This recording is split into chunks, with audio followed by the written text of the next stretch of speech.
ಸ್ನೇಹಿತರು ಆತ್ಮೀಯರಾದಂಥ ಮೋಹನ್ ಕುಮಾರ್ ಅವರು ಹಲವಾರು ವರ್ಷಗಳಿಂದ ಸಾಕಷ್ಟು ಸಮಾಜ ಸೇವೆ ಮಾಡ್ಕೊಂಬಂದಿದ್ದಾರೆ. ಸೂಲ್ಕೆರೆ ಪಂಚಾಯತಿ ಇರ್ಬೋದು, ಬೇರೆ ಉಪನಗರ ಇರ್ಬೋದು, ಇಡೀ ನಮ್ಮ ಕ್ಷೇತ್ರದಲ್ಲಿ ಸಾಕಷ್ಟು ಒಳ್ಳೊಳ್ಳೆ ಕೆಲಸ ಮಾಡಿದ್ದಾರೆ. ಮತ್ತು ಮುಂದೆನೂ ಇವರಿಂದ ನಮ್ಮ ಕ್ಷೇತ್ರಕ್ಕೆ, ನಮ್ಮ ಈ ಎಸ್ಪೆಷಲಿ ನಮ್ಮ ಸೂಲ್ಕೆರೆ ಪಂಚಾಯತಿಗೆ ಇನ್ನೂ ಒಳ್ಳೆಯ ಕೆಲಸಗಳಾಗಬೇಕಾಗಿದೆ. ಅದಕ್ಕೆ ಭಗವಂತ ಅವ್ರಿಗೆ ಆರೋಗ್ಯ ಆಯುಷ್ಯ ಯಶಸ್ಸೆಲ್ಲ ಕೊಟ್ಟು ಇನ್ನೂ 100 ವರ್ಷ ಅಮ್ಮ ಚಾಮುಂಡಮ್ಮನ ಆಶೀರ್ವಾದ ಸಿಗಲಿ, ಇನ್ನೂ ಒಳ್ಳೊಳ್ಳೆ ಕೆಲಸ ಮಾಡಲಿ, ಮುಂದೆ ಇನ್ನೂ ರಾಜಕೀಯ ಭವಿಷ್ಯದಲ್ಲಿ ಇನ್ನೂ ಎತ್ತರಕ್ಕೆ ಬೆಳೀಲಿ ಅಂತ ಹಾರೈಸ್ತಾ ಇದ್ದೀನಿ. ಅದಕ್ಕೇ ಆಕಾಂಕ್ಷಿ ಇದ್ದಾರೆ. ಅದಕ್ಕೆ ಇಲ್ಲಿ ಉಪನಗರದಲ್ಲಿ ಮನೆ ಮಾಡಿ ಕ್ಯಾಟಗಿರಿ ಮಾಡಿಸ್ಕೊಂಡು ಮಾಡಬೇಕು ಅಂತ ಬಂದಿದ್ದಾರೆ. ಆಮೇಲೆ ಸೋಮಣ್ಣವ್ರ ಜೊತೆ ತುಂಬ ಆತ್ಮೀಯತೆಯಿಂದ ಇದ್ದಾರೆ. ಇಲ್ಲೂ ಅಷ್ಟೇ ಉಪನಗರದಲ್ಲಿ ಸಾಕಷ್ಟು ಸಂಪನ್ನ, ಅದಕ್ಕೆ ಫಸ್ಟ್ ಹೇಳಿದೆ ನಿಮಗೆ, ಬರೀ ಸೂಲ್ಕೆರೆ ಅಲ್ಲ, ಉಪನಗರದಲ್ಲೂ ಕೂಡ ಸಾಕಷ್ಟು ಜನಪರ ಕೆಲಸಗಳು ಮಾಡ್ಕೊಂಬಂದಿದ್ದಾರೆ.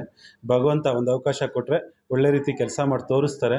ಆ ಥರ ಒಂದು ಅವಕಾಶ ಕೊಡಲಿ, ಭಗವಂತ ಸಿಗಲಿ ಅಂತ ನಾನು ಕೂಡ ಕೇಳ್ಕೊಳ್ತಾ ಇದ್ದೀನಿ. ಖಂಡಿತ ಬರೀ ಉಪನಗರ ಸೀಮಿತ ಅಲ್ಲ, ಸೂಲ್ಕೆರೆಗೆ ಸೀಮಿತ ಅಲ್ಲ, ಇಡೀ ನಮ್ಮ ಕ್ಷೇತ್ರದಲ್ಲಿ ಎಲ್ಲೇ ಏನಾನ ಇದು ಸಮಸ್ಯೆ ಇದ್ದರೂ ಕೂಡ ಏನಾನ ಒಂದು ಫೋನ್ ಹಾಕಿದ್ರೆ ಇಮಿಡಿಯೇಟ್ಲಿ ಅಟೆಂಡ್ ಮಾಡ್ತಾರೆ, ಸ್ಪಂದಿಸ್ತಾರೆ. ಒಳ್ಳೊಳ್ಳೆ ಕೆಲಸಗಳು ಮಾಡ್ಕೊಂಬಂದಿದ್ದಾರೆ. ಸಾಕಷ್ಟು ಅಭಿವೃದ್ಧಿ ಸೂಲ್ಕೆರೆ ಪಂಚಾಯತಿಲಿ ಇಲ್ಲಿವರೆಗೂ ಅಷ್ಟು ಅಭಿವೃದ್ಧಿ ಆಗಿಲ್ಲ, ಅಷ್ಟು ಅಭಿವೃದ್ಧಿ ಕೆಲಸ ಮಾಡಿದ್ದಾರೆ.